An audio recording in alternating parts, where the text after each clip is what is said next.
Leaders lead. The sheriff and Shannon Sullivan are leaders in this town that I've seen. We've been told clearly political moves aren't political. Hypocrisy around trash removal, $23 million for advice from outsiders that you shouldn't have needed, and now name calling.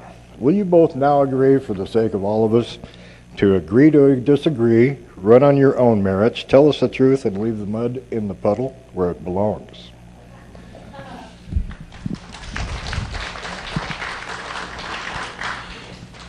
Thank you for the question. One of the hard things about this job is making tough decisions, and sometimes those decisions are unpopular. But it is important that under a strong mayor form of government that we do make those difficult decisions and be willing to stick to those decisions and be in support of course, all of the citizens of Spokane. I believe that we have done a very credible job of showing the differences between my opponent and me. And it is important that you know all about us in order to make a reasoned decision about who we are and what we can be as the mayor of Spokane. Thank you. Certainly the issues are what I've tried to stick to in my campaign, and I really appreciate the question.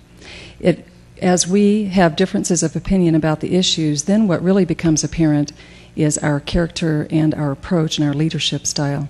So as the campaign has progressed, I think that you've seen me try to stay to what I believe is a focus on what our citizens want from the city government.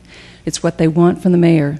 The citizens want us to be responsive to their requests. They want us to find a way to balance. They understand that we can't do everything that they want us to do, but certainly whether you're a business citizen or a homemaker or whatever your walk in life is here in the city of Spokane, you want a leader who's willing to listen to you and not sling mud. Thank you very much for the question. Mayor Hession, you have 30 seconds. And I would just take issue briefly with Ms. Verner, particularly as it relates to the suggestion about smear campaigns and mudslinging. When you call people names and accuse them of being racist, to me that's mudslinging and that's a smear campaign. So with all due respect to your suggestion that this is the hallmark of your campaign, I respectfully disagree. Thank you. Mary, just last week you stated that you do not favor gambling, yet you voted to make gambling easier in the city of Spokane by reducing gambling taxes. How do you reconcile these conflicting positions? The issue is tax. The issue is income to the city of Spokane.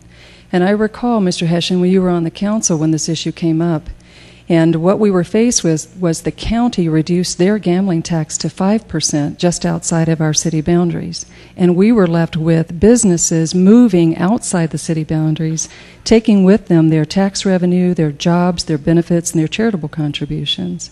So for me, it only made sense to keep businesses in the city of Spokane by making sure that our tax rate was reduced to at least 15% compared with the 5% in the county so that we could hold on to those businesses.